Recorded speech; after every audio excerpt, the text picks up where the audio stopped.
على ايه بيدور الهوم انسبكتور؟ طب كويس، لما تعمل هوم انسبكشن المفتش عادة بيفحص كل التفاصيل اللي ممكن تأثر على حالة البيت وقيمته. بيركز على ايه؟ بيركز على الاساسات، الحيطان، بيشوف لو في تشققات او مشاكل ممكن تسبب مشاكل مستقبليه في الكهرباء، في السباكه، بيتاكد ان كل حاجه شغاله، مفيش تسريبات، او اسلاك قديمه خطر. التدفئه، التبريد، الشبابيك، البلكونات، انظمه التدفئه، انظمه التكييف، كل ده بحاله جيده. كمان بيبص على السطح، الروف والشبابيك، وبيشوف لو في حاجه فيها تسريب، فيها تلف، او حاجه محتاجه صيانه.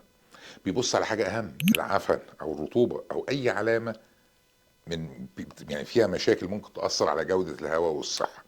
الفحص ده ممكن يحميك من مفاجآت مكلفه بعد الشر، علشان كده لازم تعمله قبل ما تاخد قرارك.